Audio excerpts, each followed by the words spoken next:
Bonjour et bienvenue sur le podcast Kanpai, format culture japonaise. C'est notre 136e podcast et c'est notre 7e au format culture, une émission dans laquelle nous partons ensemble à la découverte ou à la redécouverte des trésors de l'archipel nippon. C'est par l'histoire, les légendes, l'art et les traditions que nous allons tenter de mieux comprendre les clés culturelles du Japon d'aujourd'hui. Quelque chose que je ne vais pas faire seul puisque je suis accompagné de Kelly. Salut Kelly. Bonjour Charlie. Et je parlais de légendes, d'art ou de tradition, mais aussi on peut parler de sport et c'est ce qu'on va faire aujourd'hui. Souvent en France, on ne sait pas grand-chose de ce sport, mais nous en avons tout de même des images et des sons marquants, comme celui du célèbre home run. Oh my goodness! Shohei Ohtani! Wow! Up and over the roof! Et ce format culture vous souhaite la bienvenue au Japon où le baseball, pourtant né aux États-Unis, est une discipline nationale qui marque toutes les générations de Japonais et Japonaises depuis le début du XXe siècle. Au Japon, le baseball, ou encore on le dit aussi yakyu en japonais, il rythme les saisons sportives et façonne les parcours scolaires de génération en génération, notamment avec le tournoi lycéen Koshien, suivi chaque année par plusieurs millions de téléspectateurs et téléspectatrices. Comme souvent avec des éléments venus d'ailleurs, eh bien le Japon a su s'approprier ce sport, le transformer jusqu'à en faire son sport national et quelque chose aussi d'unique au passage dont on va parler aujourd'hui. S'intéresser au baseball du point de vue japonais, c'est faire le pont entre cette discipline et aussi les valeurs du pays qu'il a su cristalliser dans ce sport. Par exemple, au Japon, on va aimer l'esprit d'équipe, le poids de la responsabilité, l'affrontement aussi quasi spirituel entre le lanceur et le batteur, ou encore réussir à développer une ferveur toute particulière grâce à des groupes de supporters et supportrices très engagés dont je pense tout à l'heure on entendra les chants Kelly. Oui, tout à fait. Donc le baseball japonais, c'est une institution sur l'archipel et une vitrine très concrète à l'international. À ce titre, de grands noms comme celui de Shohei Ohtani s'exportent très bien. Ce dernier a par exemple été élu double MVP de la Ligue américaine à l'unanimité en 2021 et 2023, devenant le premier joueur au monde à être élu 2 fois comme tel. Et MVP, en fait, ça signifie clairement meilleur joueur de la Ligue. Oui, c'est pas rien. Ohtani est aujourd'hui engagé sur un contrat de 10 ans auprès des Dodgers de Los Angeles et pèse des millions de dollars. Et ce qui est paradoxal dans ce Japon qui a su briller et qui sait encore briller grâce au baseball, c'est que c'est un pays qui compte pas moins de 220 millions d'habitants et pourtant il n'y a que 160 000 licenciés dans cette discipline alors qu'ils sont au top niveau, que ce soit chez les hommes ou chez les femmes.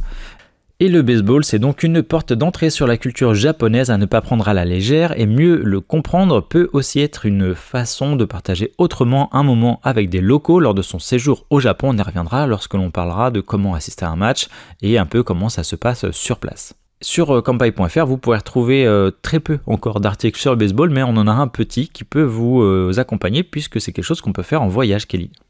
Oui, c'est un article sur les batting centers, donc c'est des endroits où on peut louer une batte et s'exercer à renvoyer la balle.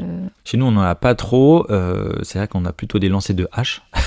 Oui, c'est vrai. Mais voilà, c'est un peu le même principe où on va être dans un couloir et on va choisir son mode, etc. On en parlera tout à l'heure. Et avant de vous présenter le sommaire de cette émission, n'hésitez pas à liker ou partager ou noter nos podcasts sur vos plateformes de streaming préférées. Et depuis qu'on vous le demande, depuis à peu près quelques mois, depuis le mois de janvier, il me semble, eh bien, on voit la différence, on voit que ça a bien fonctionné. Donc l'algorithme commence à être satisfait et on a un peu plus d'écoute qu'au mois de janvier. Donc merci encore pour votre soutien. Et rapidement, au sommaire de ce podcast, on va parler en première partie des origines du baseball. Ensuite, on parlera des principales règles de ce sport. On continuera avec un zoom sur les grands noms, que ce soit les grands joueurs ou les grandes équipes du Japon. Et on terminera avec le baseball et les Japonais, c'est-à-dire comment retrouver le baseball dans le quotidien d'un Japonais ou dans la rue lors de son voyage au Japon.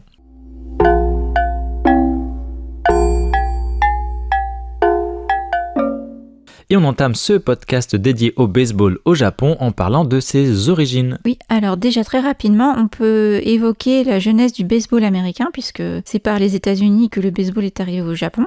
Et c'est donc aux États-Unis que le sport se structure et s'organise, notamment avec la définition officielle des premières règles en 1845 et des championnats officiels organisés quelques années plus tard. Mais ce sport a des racines européennes puisqu'il viendrait notamment d'Angleterre et plus spécifiquement serait dérivé du cricket. On sait que ce sport est joué depuis 1755 au moins, on en a des descriptions. Et maintenant qu'on sait que le baseball se structure dès 1845 aux États-Unis, on peut maintenant, Kelly, aborder la question de la genèse japonaise. Oui, alors il faut se souvenir que jusqu'à la moitié du 19e siècle, le Japon était fermé au monde extérieur. Donc il vivait dans une période que l'on appelle Sakoku, qui signifie littéralement que le pays était fermé. À cette époque-là, le Japon est fermé au monde depuis plus de 200 ans.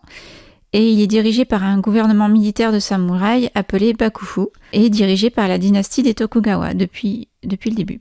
C'est une période qui était à la fois une ère de prospérité et très fertile culturellement parlant, mais à la fin de cette période, les nouveaux contacts avec les navigateurs occidentaux font prendre conscience au Japon que technologiquement, il y a beaucoup de retard par rapport au reste du monde. Et dans le même temps, les États-Unis se développent et colonise les mines d'or de Californie, ce qui fait que ce pays, les États-Unis, devient un nouveau poids lourd dans la région Pacifique. Et donc les États-Unis souhaitent, par leur puissance qui se développe, prendre leur place dans le commerce international, notamment en Asie, et le Japon se trouve à une position idéale pour trouver des ports d'approvisionnement et pour pouvoir faire des pauses dans la navigation. C'est le Commodore Perry qui est envoyé par les États-Unis en 1853 et 1854 pour négocier avec le Japon, en conquérant puisqu'il fait une démonstration de force avec ses navires équipés de machines à vapeur et de canons. Et il parvient à obtenir des accords qui seront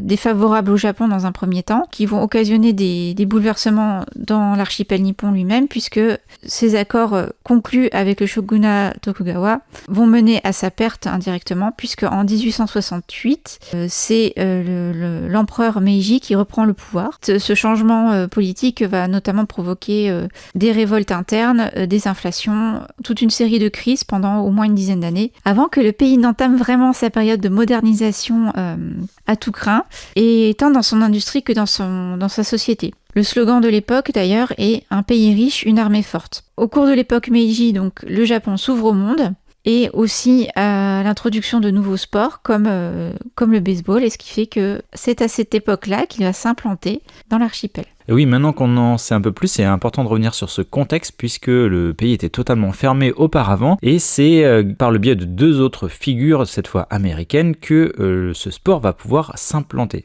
En 1872, il y a l'américain Horace Wilson qui est professeur d'anglais, c'est un vétéran de la guerre civile américaine. Il a été recruté par le gouvernement japonais lui-même pour faire partie de ceux qui vont moderniser le système d'éducation japonais. Et comme tu disais, Kelly, le Japon, sur toutes les branches qui soient possibles et envisageables, eh bien, il va chercher à se moderniser et se calquer sur des modèles qui existent déjà pour se les approprier petit à petit. Et donc cet homme, Horace Wilson, il a fait connaître ce sport dans une école, aujourd'hui devenue l'université de Tokyo. La Keisei Gakko. Et à cette époque, les sports d'équipe au Japon, ils sont assez peu courants, on est plutôt sur du sport individuel, et il propose d'introduire plus d'exercices physiques aussi dans le parcours scolaire des Japonais et Japonaises, mais en fait non, plutôt des Japonais. Je pense que les filles étaient encore exclues à cette époque. Et c'est ce qui aurait permis d'implanter les prémices du baseball japonais, notamment dans les cours d'école et des universités. Horace Wilson, plus tard, a été d'ailleurs porté sur le Hall of Fame du baseball japonais en 2003. Donc ça fait vraiment partie des figures importantes pour l'implantation de ce sport. Dans le même temps, l'origine story de cette discipline sportive peut être attribuée à Hiraoka Hiroshi. Toujours dans le but de moderniser le pays, il est parti aux États-Unis pour en rapporter des technologies liées au chemin de fer. À son retour, il a aussi pris avec lui dans sa valise des équipements et des livres sur ce sport américain qu'est le baseball. Là-bas, il a joué au poste de lanceur et a développé une technique de balle courbe appelée Makyu en japonais. Donc Makyu, c'est une balle magique. Et il a participé à la formation de la première équipe adulte japonaise en 1878, le Shimbashi Athletic Club, un joli mash-up entre le japonais et l'anglais. Oui. Et il participe également à la médiatisation du baseball au Japon, notamment un de ses élèves qui va écrire des poèmes à la gloire du sport et qui participeront à sa diffusion. Et comme on le disait en introduction, eh bien, le Japon a su s'approprier cette discipline étrangère. En termes de popularité, le sport explose après 1900 et surtout dans la sphère lycéenne. Le sport, il participe à la fierté nationale à ce moment-là, lorsque le Japon bat des équipes de pays étrangers, et ça participe aussi à la création de rivalités entre universités que l'on retrouve encore aujourd'hui, et ça, le Japon, j'ai l'impression qu'il aime bien ça. Par exemple, en 1903, par le biais de matchs annuels, eh bien, les universités de Waseda et de Keio deviennent rivales, et cette relation perdure encore à ce jour. Les compétitions sont aussi l'occasion pour les jeunes japonais d'aller aux États-Unis, ce qui se faisait évidemment pas à l'époque puisque le pays était fermé quelques décennies auparavant, et ça permet aux jeunes japonais d'affronter des Américains et vice-versa. Donc ils font des sortes d'échanges, des petits Erasmus de baseball, on va dire. Toutefois, si le pays est séduit par l'arrivée du baseball, ce sport est vu d'un mauvais œil par les conservateurs japonais. C'est en effet un sport américain, et le pays du soleil levant va le japoniser pour qu'il porte des valeurs qui lui sont plus proches, le sacrifice individuel pour son équipe par exemple. Et à ce titre, c'est plus de l'anecdote, mais il y a un film américain de 1992. Alors vu que c'est un film américain, je ne doute pas qu'il soit plein de clichés sur le Japon, donc à prendre avec des pincettes, hein, bien sûr. Le film, c'est Mr. Baseball. Ça fera écho d'ailleurs à un titre qui a été donné à un japonais dont tu nous parleras tout à l'heure, Kelly. Et dans ce film, on arrive assez bien à montrer le décalage entre la vision du baseball à l'américaine et à la japonaise, car le protagoniste, donc c'est un joueur américain, et il est interprété par Tom Selleck, le célèbre acteur de la série Magnum, si ça vous dit quelque chose. Lui, pour les États-Unis, il n'est pas assez bon pour son équipe, donc il part au Japon pour intégrer une équipe japonaise, et c'est là qu'on voit la différence entre les valeurs apportées au Japon pour le baseball confrontées à la vision américaine. Et donc au Japon, le public japonais découvre aussi dans cette discipline ce qu'il adore depuis des siècles au travers des arts martiaux, l'affrontement presque spirituel entre deux individus, ici entre le frappeur et le lanceur, et on y reviendra quand on parlera des règles tout à l'heure. Et si on poursuit encore dans le développement historique du baseball au Japon, eh bien il faut savoir qu'il a fallu attendre quelques décennies pour que la partie professionnelle du baseball japonais fasse parler d'elle plus concrètement. Par exemple, dans les années 1920, premièrement, des équipes américaines viennent au Japon réaliser des tournées d'exhibition.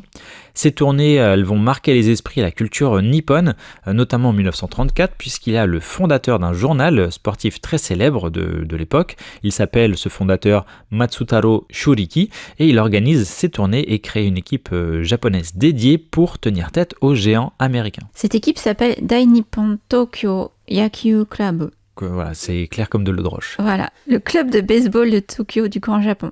Et en 1936, un peu plus tard, 2 années après, le Great Baseball Club remporte une victoire face à une équipe All-Star américaine. Et ça, c'est un véritable exploit qui va faire la fierté du pays et motive la création d'une ligue japonaise, la Japan Baseball League, la JBL. Des équipes professionnelles voient alors le jour, et certaines sont toujours d'actualité, comme les Hanshin Tigers. Dans un contexte de Seconde Guerre mondiale, avec l'opposition du Japon et des Américains, le sport devient matière à récupération politique et à alimenter la propagande dans les deux camps. C'est d'autant plus visible et impactant pour les équipes et le grand public, puisque les joueurs sont envoyés combattre et que certains n'en reviendront pas. Après-guerre et durant l'occupation américaine, les États-Unis se servent du baseball comme un outil participant à la rééducation des jeunes japonais. Et plus tard, en 1950, on se cale sur le modèle de la Ligue américaine. On renomme la JBL la NPB ou NPB, la Nihon Professional Baseball, qui se divise là aussi en 2 ligues, comme ça se fait aux États-Unis, la Central League et la Pacific League. Les Yomiuri Giants dominent alors pendant des années le règne autrefois incontesté des Américains et se paient même le luxe d'établir le record de home run qui s'élève à 868 à l'époque. Et Kelly nous parlera aussi d'une des figures de cette époque à ce moment-là et aussi de cette équipe que je viens de citer. On peut clôturer la partie histoire en évoquant le tournoi Koshien, un emblématique championnat national des lycéens japonais qui fait rêver tout le pays. Il est organisé 2 fois par an et est très médiatisé. Lors de ce rituel national, c'est aussi le moment pour les jeunes joueurs de se faire un nom, de la même manière que l'on découvre des talents lors des tournois de foot US aux États-Unis. Il contribue à maintenir la popularité du baseball comme sport national au Japon. Il faudra attendre 1995 pour qu'un Japonais, Hideo Nomo, brille au sein d'une équipe américaine, les Dodgers. Ce qui signifie que les Américains viennent maintenant chercher des talents au Japon. Et depuis, les équipes japonaises ont remporté 3 fois le World Baseball Classic, l'équivalent de la Coupe du Monde de football, mais pour le baseball, qui a été créé en 2006 et remporté par le Japon lors des 2 premières éditions en 2006 et 2009, et ainsi qu'en 2023. Et en 2013 et en 2017, ils ont terminé 3e. Oui, ce qui fait que 3 fois sur 6, ils ont été premiers de cette coupe. Et alors, je pense que c'est dans une autre ligue, mais du côté féminin, le baseball des japonaises est arrivé 7 fois de suite championne du monde. Mais je crois que la ligue n'est pas la même, donc il y a aussi peut-être plus de compétition que tous les 4 ans. Ça, ce serait à vérifier, mais en tout cas, ça fait 7 fois de suite qu'elles sont championnes du monde.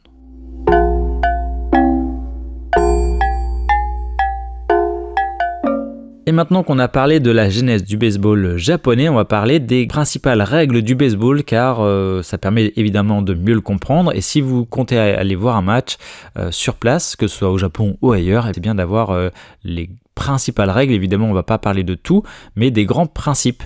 On a tous et toutes en tête à quoi ressemble un match de baseball, mais en vérité, on n'y comprend pas grand-chose si on n'est pas initié. Et c'est ce qui fait que le jeu peut paraître un peu fade parfois, ou surtout s'étirer en longueur, parce que les matchs, vous verrez, ils durent très longtemps. Donc voilà, on vous propose un petit résumé des règles. Vu qu'il n'y a pas d'image, pas de vidéo, c'est vrai que ça peut être un peu touchy à faire, mais on s'est dit qu'on allait essayer d'être le plus clair possible. Et n'oubliez pas qu'il y a des timecodes en description des podcasts, donc s'il y a des parties, notamment celle-ci, qui ne vous intéressent pas plus que ça, n'hésitez pas à passer pour continuer à apprendre plein de choses sur le baseball. Donc déjà en termes de déroulé du match et la forme du terrain. Imaginez déjà pour le terrain une vue de haut, une sorte d'éventail. Au bas de cet éventail, il y a un carré placé sous forme de losange, c'est ce qu'on appelle le diamant. Et chacun des coins de cette forme-là, du diamant, contient une base. Donc il y a 4 coins, donc 4 bases. Ça, c'est le terrain de baseball. Il y a 2 équipes de 9 joueurs qui vont alterner pendant un match donc, entre l'attaque à la batte et la défense sur le terrain. Le match, il se déroule en 9 manches. Et si au bout de ces 9 manches, il n'y a pas de vainqueur, eh bien on va continuer jusqu'à ce qu'on trouve un vainqueur. Donc il n'y a pas de chronomètre au baseball. Et on compte jusqu'à 3 heures de match en moyenne pour arriver jusqu'au bout d'un match. Donc ça peut être assez long et encore plus long si on regarde sans comprendre. Et dernier petit détail sur le déroulé du match, une manche, elle va se passer comme suit, c'est-à-dire que si je commence par exemple en attaque, eh bien une fois qu'il y a 3 batteurs qui sont éliminés, ce qu'on appelle retirés de la partie, et bien après, mon équipe va passer en défense. Et quand en défense, on arrive à éliminer 3 batteurs de l'équipe adverse, et bien là, ça clôture la manche parce qu'on est passé à la fois en attaque et en défense. Et au final, le gagnant est celui qui marque le plus de points. Donc c'est pas celui qui marque le plus de manches, qui gagne le plus de manches, pardon, mais bien celui qui marque le plus de points au total. Et on va revenir un peu plus loin comment on marque des points. Oui, Charlie, tu vas nous décrire les grands principes du jeu. Pour commencer, on va déterminer un ordre de frappe chez les joueurs de chaque équipe, savoir qui va battre la balle en premier. Donc sur les 9 joueurs, il y aura le premier, le deuxième, le troisième, etc. jusqu'au 9e.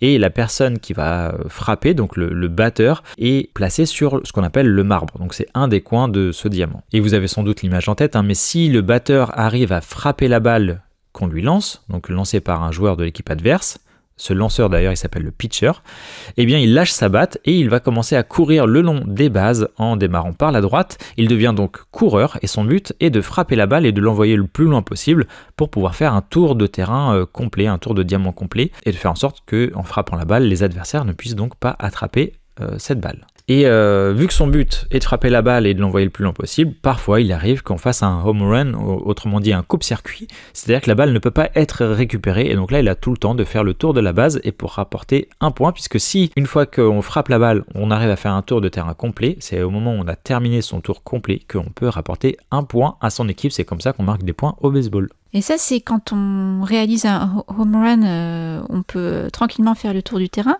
Mais que se passe-t-il quand l'équipe adverse attrape la balle ? Eh bien, très bonne question. Kelly, il peut se passer plein de choses. Par exemple, si l'équipe adverse va saisir la balle à la volée, c'est-à-dire qu'elle n'a pas touché le sol et elle arrive à la saisir, là, le coureur est directement éliminé. Il peut y avoir d'autres configurations. Par exemple, la balle est rattrapée après quelques rebonds au sol, par exemple. Mais si il y a un des joueurs de l'équipe adverse au coureur qui arrive à le toucher, donc c'est-à-dire que la personne qui a la balle en main arrive à toucher le coureur, il est éliminé aussi. Ou si elle arrive à aller jusqu'à une des bases avant que le coureur l'atteigne, cette base, eh bien il est aussi éliminé. Il y a encore d'autres façons d'éliminer des joueurs, mais ça fait partie des principales. Oui, c'est la fameuse scène où on voit un joueur avec la balle dans son gant qui se jette sur, Exactement, ouais. sur une des bases alors qu'un coureur est en train d'arriver. On voit une sorte de, souvent le coureur tacler presque la base pour mettre son pied avant que la balle n'arrive dessus. There goes. And that ball's hit in the air, left center field. Laureano on the run, and he makes the catch. They got a chance to double up Young, and the throw is in time, and he got him. Unbelievable. Oh my God! That throw Oh my God! to Canna. Donc en gros, ce qu'il faut comprendre, c'est qu'on va faire en sorte dans l'équipe adverse, celle qui est en défense, d'amener la balle à une base avant que le coureur puisse l'atteindre. Et donc là, ça veut dire qu'on a un coureur de retiré, et au bout de 3 retirés dans la manche, eh bien, on va changer de rôle dans l'équipe ou passer à la manche suivante. Mais peut-être qu'on peut être encore un peu plus clair, Kelly, Oui. en parlant des positions et des rôles des joueurs sur le terrain. Oui, on vient de voir qu'en attaque, on est batteur puis coureur. C'est ce que tu as dit tout à l'heure, l'ordre de passage est décidé à l'avance. Et par contre, en défense, tous les joueurs sur le terrain ont une place définie. Oui, par exemple, on va avoir en fond de cours, quelque part en fond de terrain, 3 outfielders, donc à gauche, au centre et à droite du fond du terrain. Et leur objectif est de récupérer la balle le plus vite possible. Si possible, comme on l'a dit, de la récupérer à la volée, ce qui permet d'éliminer le coureur directement. Ou alors on va la renvoyer infield, c'est-à-dire on va essayer de la renvoyer à quelqu'un qui va pouvoir intercepter la course du coureur. Et donc ces joueurs en infield sont au nombre de 4. Et leur rôle, c'est de couper la route le plus tôt possible aux coureurs, en le touchant s'ils ont la balle, ou en touchant une base que le coureur n'a pas encore atteint. Donc là, ça fait 3 joueurs et 4 joueurs, donc 3 en outfielders et 4 en infield. Donc là, ça fait 7 joueurs sur 9. Et il reste les 2 rôles majeurs, les rôles phares en fait du baseball. Il y a le catcher.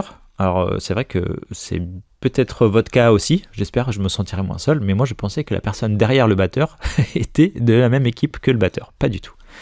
Donc on a le catcher, c'est la personne souvent qui est toute équipée avec un casque, des protections, etc., qui a un gant aussi. Elle se situe juste derrière le batteur, donc son ennemi, son adversaire. Son rôle est majeur puisqu'il guide le lanceur qui est en face du batteur, et son objectif en fait à lui est de connaître suffisamment bien le batteur pour indiquer au lanceur comment faire pour que le batteur n'arrive pas à taper dans la balle, à frapper la balle. Donc c'est pour ça qu'il va faire des signes, ils ont un langage codé qui fait qu'ils vont pouvoir se donner des indications pour que le lanceur lance la balle pour que lui il puisse la rattraper. Autrement formulé, le baseball, si on résume encore plus les règles, il faut que le lanceur arrive à faire une passe au catcher sans que la balle soit frappée. C'est ça leur objectif principal, et si ça arrive 3 fois de suite sans que la balle soit frappée, ou alors si elle a été mal frappée, eh bien c'est ce qu'on appelle un strikeout, et donc le frappeur est éliminé. C'est une autre façon d'éliminer un frappeur. L'autre partie du binôme catcher-lanceur, c'est le lanceur, qu'on appelle aussi le pitcher, et son objectif c'est que le frappeur ne touche pas la balle, et pour cela il va tenter de faire des effets en lançant sa balle. Oui, donc le but au final, Kelly, de ce lanceur, c'est qu'il y ait le maximum de strikeout, donc 3 fois où on lance la balle et qu'elle n'est pas frappée, et elle est bien rattrapée par le catcher.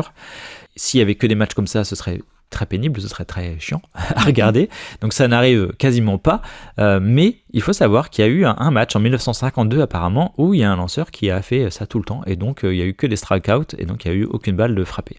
Ça devait être terrible pour l'équipe. Donc on va s'arrêter là pour les règles, mais l'idée c'est de comprendre qu'il y a vraiment cette dynamique entre le lanceur et le receveur, le catcher. Ils forment un binôme, c'est la patrie. Ils doivent en fait se faire une passe tout simplement et ne pas être interceptés. Et donc le but du batteur, c'est de mettre en jeu cette balle, de la frapper le plus loin possible, qu'il puisse faire un tour de terrain sans être intercepté. Et si vous n'êtes pas épuisé par ces règles dites à l'oral, eh bien avec Ellie, on va faire un zoom sur quelques grands noms du baseball, que ce soit les joueurs ou les équipes.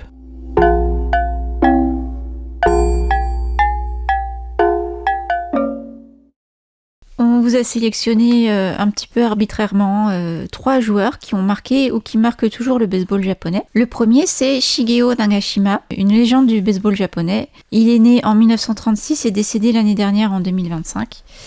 Et c'est probablement l'athlète le plus populaire du Japon avant même Shohei Ohtani. Et il était très apprécié pour sa personnalité et son style de jeu, et bien sûr son palmarès qui était assez incroyable aussi. Il était d'ailleurs surnommé Mr. Puroyaku, donc en bon anglais Mr. Baseball. Il a effectué une carrière de 32 ans dans la même équipe, celle des Yomiuri Giants. Tout d'abord, il a été joueur entre 1958 et 1974, où il formait un duo redoutable avec une autre légende du baseball japonais, Sadaharu Oh, qui lui était batteur. Puis il a été manager sur 2 périodes, entre 1975 et 1980 et de 1993 à 2001. Il a fait gagner son équipe 9 années d'affilée dans le championnat japonais, donc entre 1965 et 1973, d'abord en tant que joueur, et puis plus tard en tant que manager 2 fois. Avant sa retraite de joueur, il a remporté 5 fois le titre de MVP. Donc MVP, cela signifie Most Valuable Player. Donc c'est un petit peu l'équivalent du Ballon d'Or, je pense, en foot, chez nous, meilleur joueur de l'année. Je dis des bêtises. Je ne peux pas t'aider parce que ma culture football est absolument nulle. Ah ouais, on est deux. Enfin, quand je dis nul, c'est peut-être même inexistante, mais je pense que nul, ça veut dire inexistante. Ouais. Son numéro dans l'équipe des Yomiuri Giants a été mis à la retraite en même temps que lui, et il portait le numéro 3. Ajoutons qu'en 1959, l'empereur Hirohito a assisté à un match de baseball pour la première fois en personne, et Nagashima était parmi les joueurs qui ont performé devant l'empereur. Et ce joueur, Shigeo Nagashima, il est entré au Japanese Baseball Hall of Fame en 1988 et a reçu le prix d'honneur de la nation, autrement dit Kelly. Le Kokumin Eiyosho. Il a été décerné à l'époque par le Premier ministre en 2013. En France, on dirait que c'est une décoration honorifique qui est un petit peu un intermédiaire entre la médaille de la jeunesse et des sports et l'ordre des arts et des lettres, par exemple.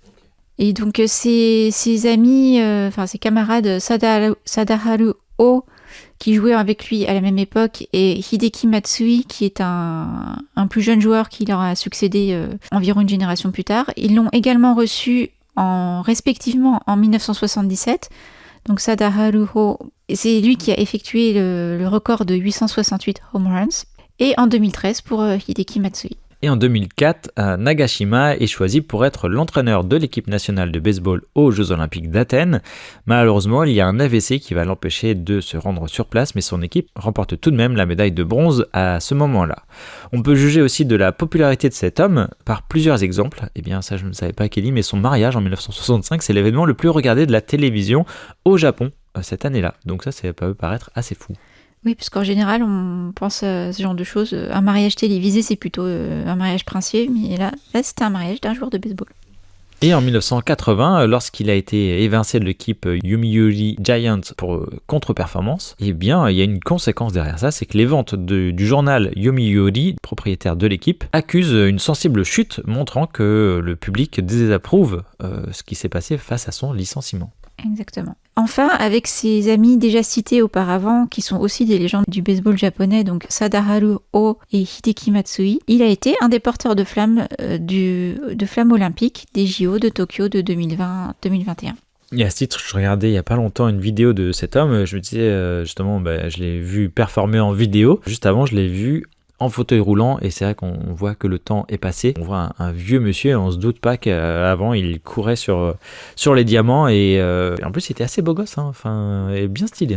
Oui, d'ailleurs son mariage il était populaire aussi parce qu'il s'est marié avec une présentatrice télé qui était bien aussi. Et on peut passer à un autre portrait, Kelly, celui de Ichiro Suzuki. Oui, alors pour Ichiro Suzuki, en général il suffit de dire son prénom Ichiro, et on sait exactement, en tout cas les Japonais savent exactement de qui l'on parle. Lui, c'est un jeune retraité du baseball qui a été joueur pendant 28 saisons, ce qui est assez remarquable en termes de longévité. Il est né en 1973 dans la préfecture d'Aichi, donc dans la région de Nagoya, et il débute sa carrière professionnelle dans l'équipe Orix Blue Wave entre 1992 et 2000, et à l'époque il jouait donc à Kobe, où il est désigné d'ailleurs meilleur joueur 3 fois. C'est à cette époque qu'il commence à se faire appeler par son seul prénom, sur la demande de son équipe, pour des raisons un petit peu de publicité, notamment parce que son nom et son prénom en fait sont vraiment très, très courants au Japon. Au début, il n'a pas été très enthousiaste à l'idée de ne se présenter que par son prénom, mais finalement c'est devenu sa marque de fabrique. Moi, c'est avec Où est Charlie, donc c'est un peu moins de bol. C'est ça, soit c'est Où est Charlie, soit c'est Je suis Charlie. Oui, donc j'ai pas opté pour en faire ma marque de fabrique. Et si on en revient à cet homme, au début des années 2000, il entre dans la Ligue majeure de baseball, donc là on parle de la Ligue aux États-Unis, chez les Mariners de Seattle, de 2001 à 2012. Il remporte le titre de meilleur recrue de l'année et de MVP de l'American League dès 2011. 2001. Puis de 2012 à 2014, il joue plus tard chez les Yankees de New York. Donc là, les Yankees de New York, ça doit vous parler même si vous ne connaissez pas trop le baseball. Puis chez les Marlins de Miami de 2015 à 2017. En 2018, il revient à Seattle pour une dernière année en tant que joueur. Et il prend sa retraite en mars 2019 en passant progressivement à des postes d'encadrement tout en étant sur le terrain occasionnellement. Donc Ichiro est un joueur complet, admiré pour ses qualités d'athlète et sa longévité. Il est aussi respecté pour ses qualités humaines qui parlent aussi bien aux Japonais qu'à l'international. On apprécie son éthique de travail et sa modestie. Il rend notamment très souvent hommage à ses prédécesseurs et ses collègues dans le sport. Comme pour Shigeo Nagashima, le numéro 51 qu'il portait chez les Mariners a été mis à la retraite en même temps que lui. Et pour reparler du prix de tout à l'heure, l'illustration de sa modestie est visible puisque Ichiro a refusé 3 fois de recevoir le prix d'honneur de la nation, en 2001, en 2004 et 2019, mais en tout cas en 2001 et 2004, il estimait qu'il était trop tôt à cette époque pour que sa carrière reçoive un tel prix. Oui. Néanmoins, il accepte les honneurs liés à son sport.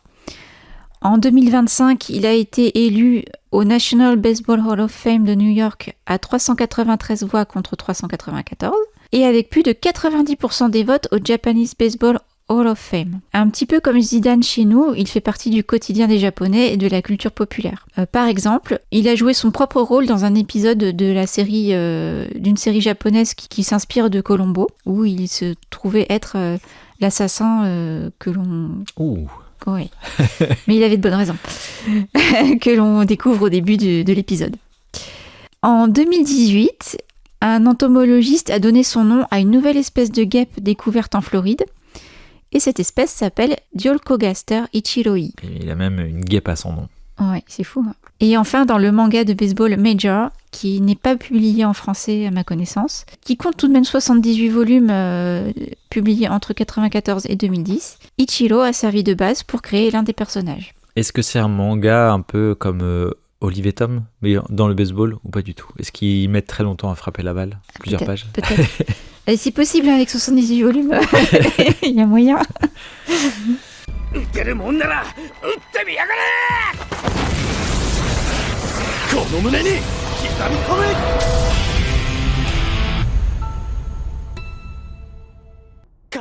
Et bien sûr, il prête son image à de nombreuses pubs comme d'autres célèbres sportifs et sportives. Par exemple, on parle de la bière Kirin, d'équipements sportifs Mizuno et Asics, ou encore de collaborations avec Uniqlo et leur ligne de t-shirts Peace for All. Et enfin, une dernière anecdote sur la simplicité de Ichiro. En avril 2026, les Mariners de Seattle ont dévoilé une statue de lui en batteur, c'est-à-dire que debout en position avec la batte en principe levée pour frapper. Mais au moment où on a enlevé la protection de la statue, la batte s'est cassée. Et ça l'a fait beaucoup rire et il a vu ça comme il a commenté ce petit événement comme une invitation à rester humble et une éloge de l'imperfection. Et j'ai pu retrouver des vidéos sur internet de ce moment-là, donc ça vous pouvez le voir, le moment de l'inauguration où ça se brise. Et surtout ce que j'ai trouvé drôle, alors je sais pas si c'est vrai ou si c'était juste un montage, mais sur le compte officiel d'un des réseaux sociaux des Mariners de Seattle, eh bien ils ont modifié les petites statuettes de la figurine et ils ont cassé la batte aussi. Oui, c'est ce que j'ai vu passer aussi. Eux aussi se sont dit, bon, on va en rire plutôt qu'en pleurer. C'est pas très grave. Et on ne pouvait pas parler de baseball japonais ou même de baseball tout court sans parler du GOAT du baseball mondial qui est Shohei Ohtani. The 1-2 coming from Thompson. And Ohtani torches one, tosses the bat, and watches it fly! Il est toujours en activité et déjà, il est considéré comme le meilleur joueur de l'histoire du baseball. C'est un petit peu ce que montre son surnom, Showtime, qui est un mot valise créé à partir de son prénom Shohei, et Time en anglais, puisque on sait que quand il arrive sur le terrain, il va y avoir du spectacle. Et c'est aussi un des très rares joueurs à pouvoir être titulaire dans les deux rôles de lanceur et de batteur. En japonais, on le surnomme Nitoryu, puisqu'il est capable de faire les deux. Donc Shohei Ohtani est né en 1994 dans la préfecture d'Iwate, qui se trouve dans le nord-est du Japon. et il émet très jeune le souhait de jouer aux États-Unis en Ligue américaine.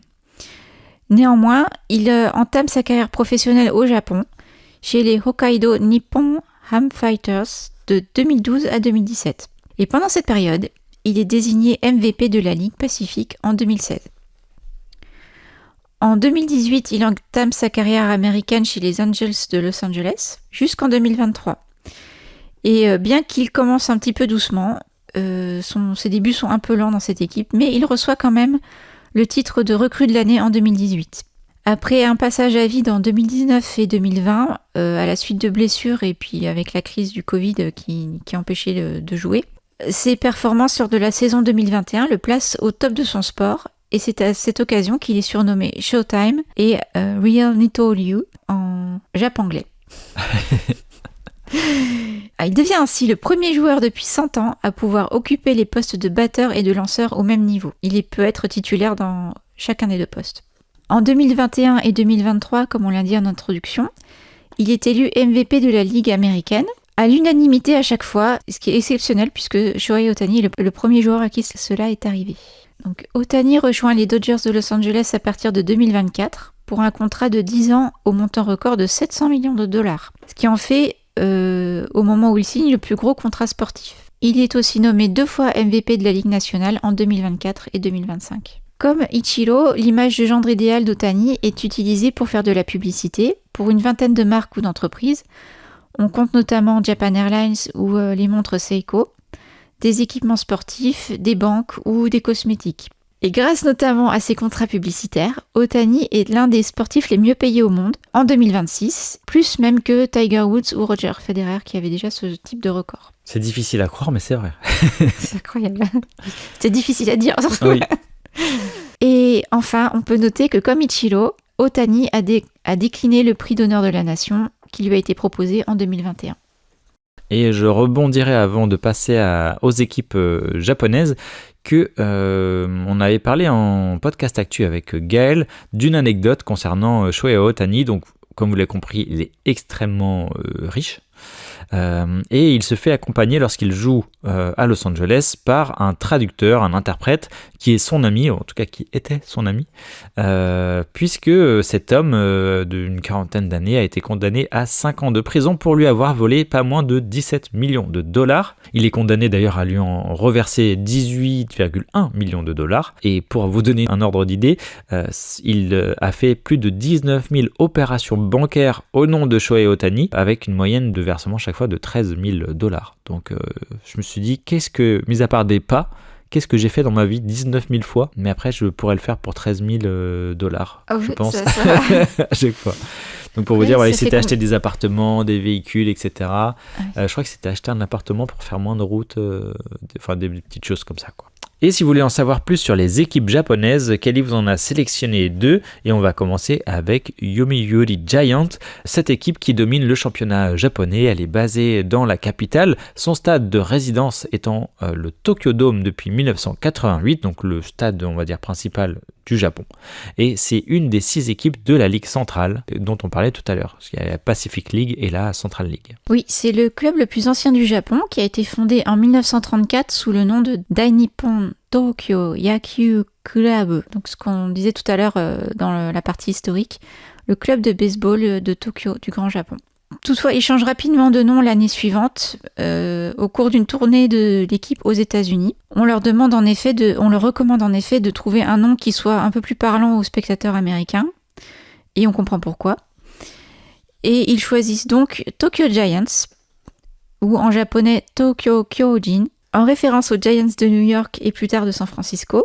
Et d'ailleurs, leurs uniformes portent les mêmes couleurs orange et noir et police de caractère. Et l'équipe joue sous le nom de Tokyo Giants jusqu'à la fin de la guerre et gagne 8 championnats entre 1936 et 1943. À partir de 1947, ils sont nommés de nouveau Yomiuri Giants et sont basés au stade Korakuen jusqu'en 1988, puis au Tokyo Dome. Oui, le stade Korakuen est détruit en 88 pour laisser place à l'actuel Tokyo Dome Hotel, mais en fait Tokyo Dome c'est juste à côté, hein, donc ça n'a pas vraiment énormément changé de position. Et actuellement le nom du club reflète celui de son propriétaire qui est le groupe de presse Yomiuri Shimbun, qui est le plus gros groupe de presse au Japon et qui possède aussi le journal éponyme donc, et la chaîne de télévision Nippon TV. Donc pour l'anecdote, la première mascotte Nandaro, qui est une souris verte à queue en tire-bouchon, a été dessinée par Hayao Miyazaki.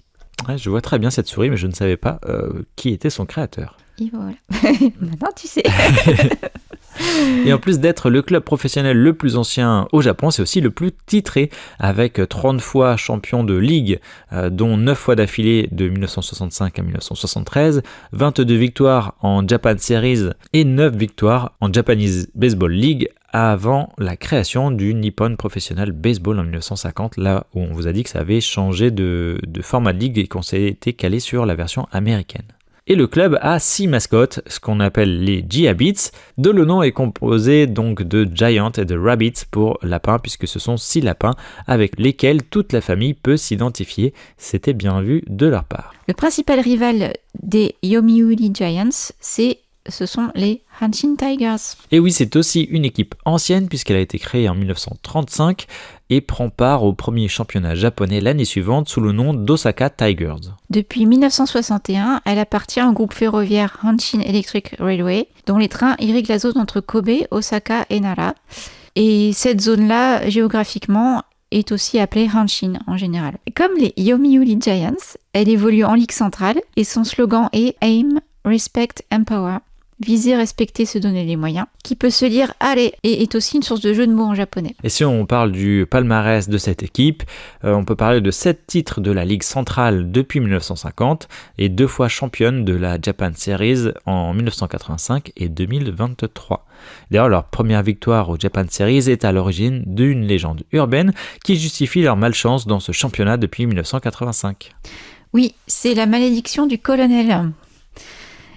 On dirait le début d'une blague.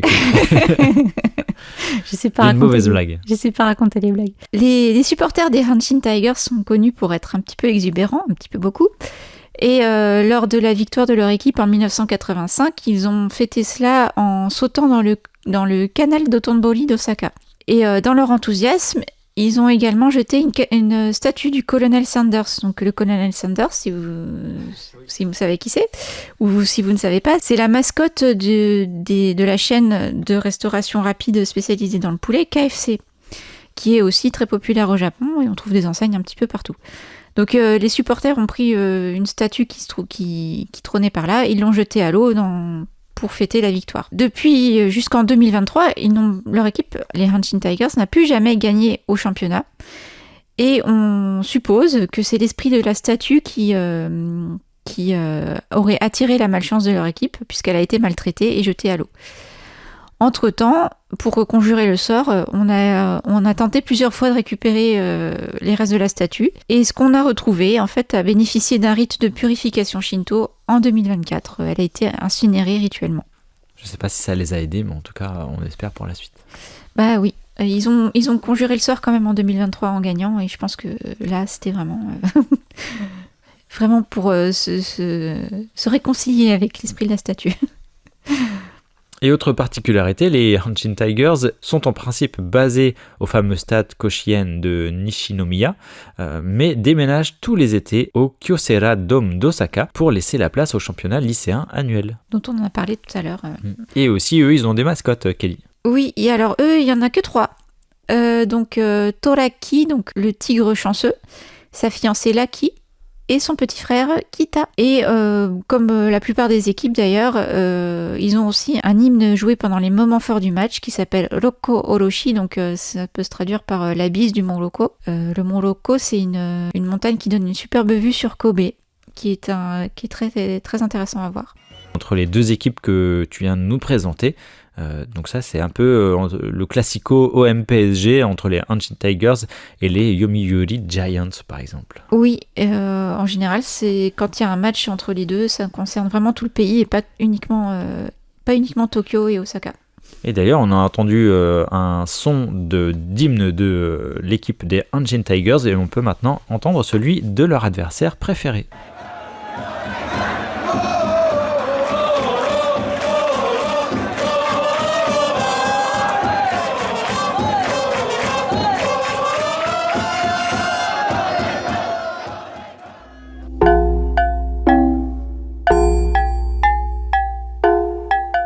Et pour terminer ce podcast, on va prendre le temps de voir un peu mieux comment on peut constater le baseball dans la société japonaise. On a pris le temps de revenir sur la genèse du baseball japonais, d'en connaître un peu mieux les règles et d'avoir une idée plus claire aussi de ses stars. Maintenant, on peut parler du baseball tel qu'on peut le voir au Japon, un petit aperçu de la visibilité dans les villes japonaises et dans la pop culture.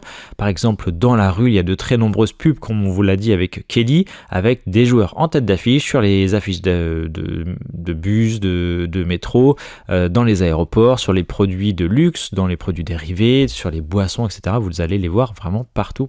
Et aussi quand on se promène un peu en dehors du centre-ville de Tokyo par exemple, mais à proximité des écoles et des universités, on va voir systématiquement des terrains de baseball.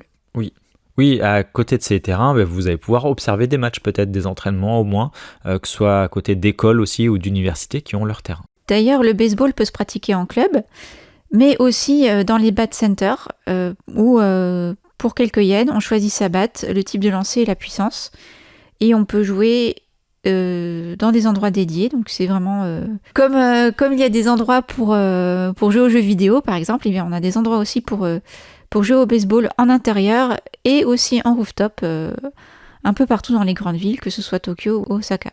Oui, et c'est très facile d'accès, vous n'avez pas besoin de parler japonais si ça vous intéresse. Vous avez avec vous un petit peu de monnaie. Alors, la carte, je ne sais plus s'ils acceptent, mais en tout cas, vous allez retirer une sorte de carte magnétique à une borne maintenant. Vous mettez votre monnaie dedans. Vous avez le petit gant aussi qui va bien. Vous allez choisir vraiment la batte selon le poids que vous voulez. Si vous avez un peu trop d'ego, vous allez prendre puissance maximale et réussir aucun shoot, enfin aucune frappe. Strike out. Mais essayez déjà d'en faire quelques-uns. Au niveau le plus bas pour les nulos. Mais en tout cas, et c'est drôle parce qu'en plus vous avez une photo d'un homme ou d'une femme qui vous lance la balle tout au fond. Et il y a un petit trou, donc la balle sort de là. Et quand elle arrive vraiment vite.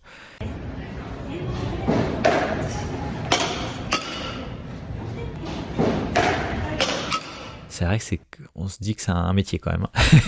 Oui, parce qu'on n'a pas parlé des vitesses de frappe, mais... oui, c'est vrai qu'on n'a pas donné de trop de chiffres là-dessus, parce que c'est vrai qu'il y a plein de choses à évoquer sur le baseball. Et vous pouvez, si vous voulez ramener des souvenirs, ou si vous êtes joueur ou joueuse, aller dans des boutiques de baseball. Il y en a beaucoup au Japon. Il y a la QG Sensei par exemple, ou encore la Baseball Mario, Baseman. De quoi se ramener des produits de qualité un peu partout, alors surtout dans les plus grandes villes du Japon, mais vous pouvez, je pense, en trouver ailleurs encore. On peut aussi parler de la place du baseball dans la pop culture, notamment avec les références manga et animés. Il y a Théo ou la batte de la victoire en version française, ça c'est un peu moins classe, mais sinon c'est Touch, le nom anglais du manga de Mitsuru Adachi.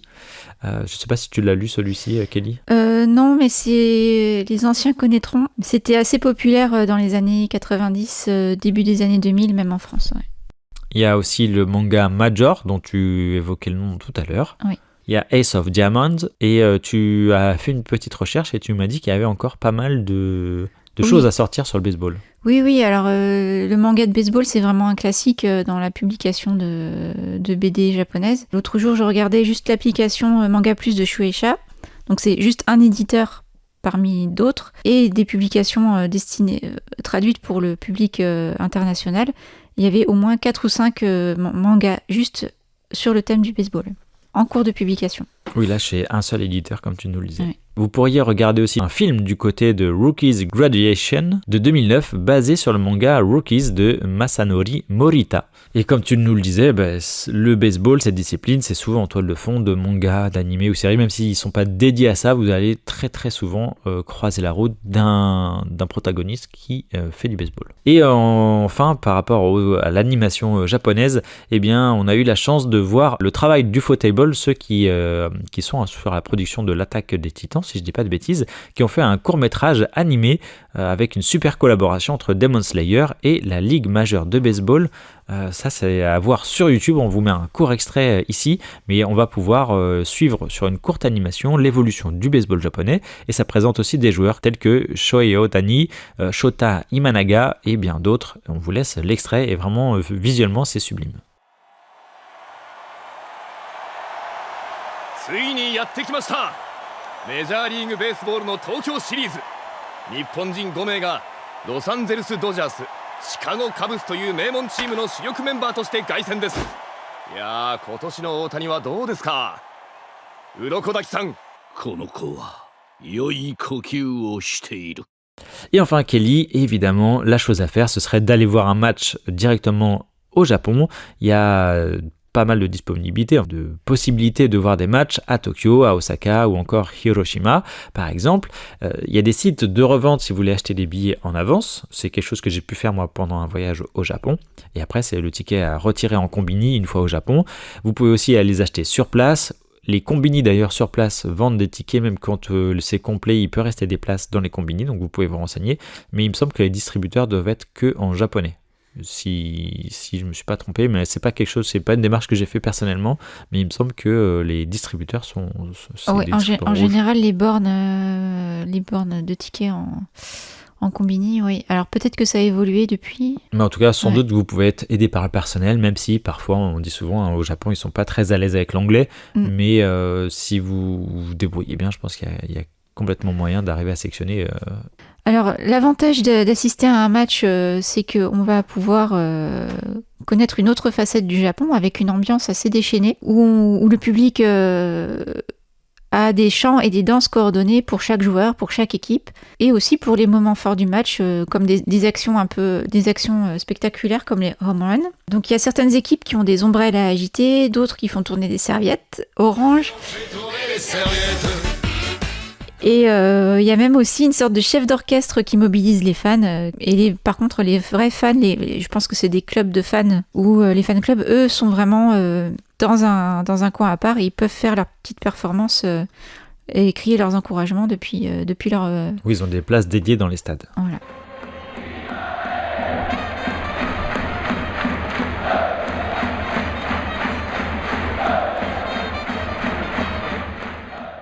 Et d'ailleurs, c'est dans les stades que vous allez pouvoir aussi observer le merchandising qu'il y a tout autour du baseball, qui est assez faramineux, hein, et les stands de nourriture de qualité. Et les stands sont assez dingues, hein, vous pouvez y manger des ramen, des yakitori, des soba, des karaage, etc.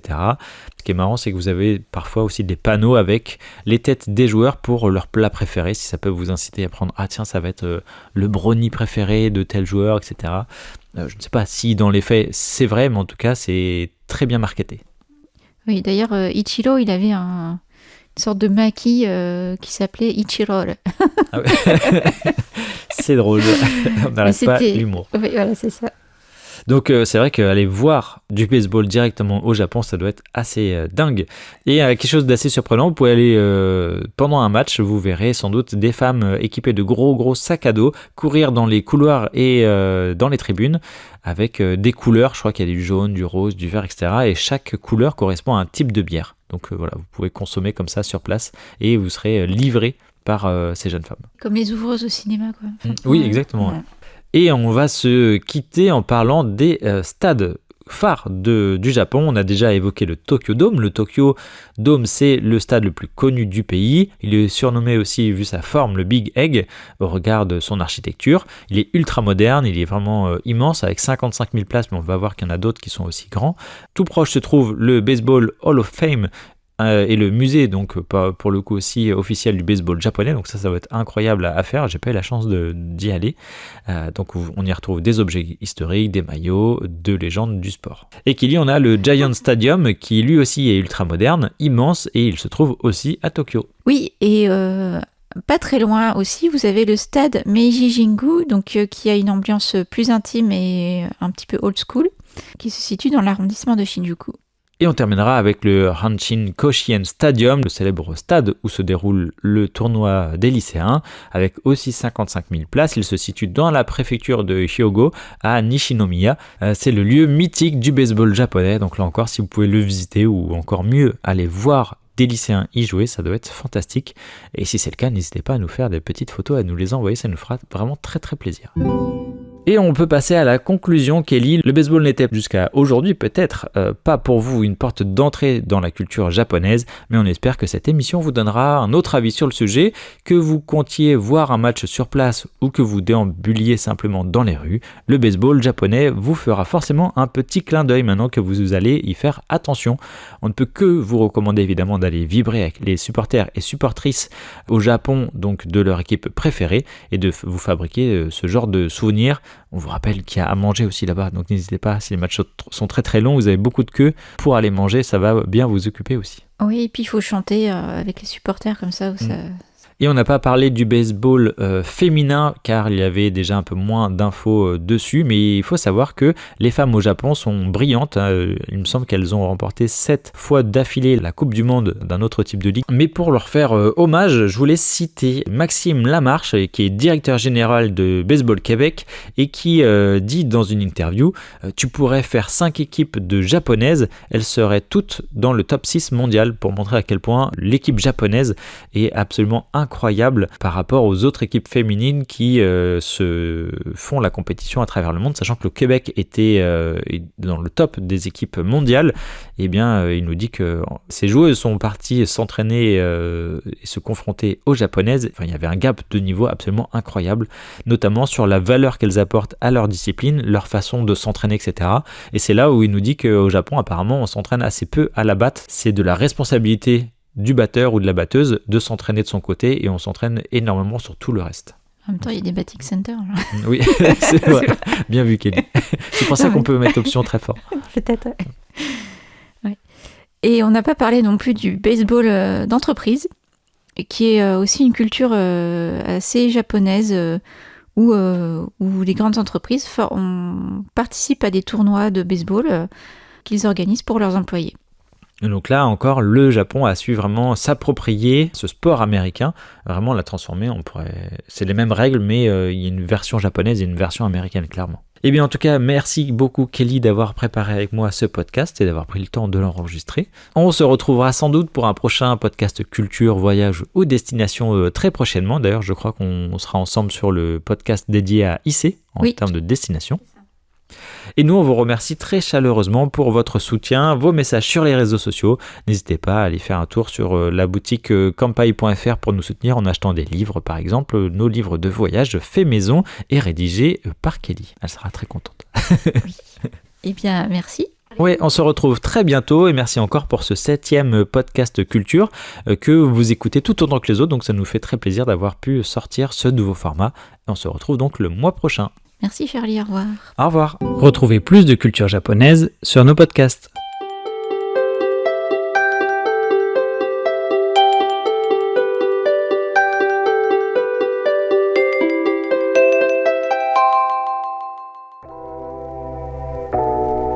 Merci d'avoir écouté cet épisode du podcast Kampai. Nous espérons qu'il vous a plu et que vous en avez appris plus sur le Japon. N'oubliez pas de vous abonner sur votre plateforme de podcast préférée, de nous noter 5 étoiles si vous le souhaitez, et on vous dit à bientôt pour le prochain épisode.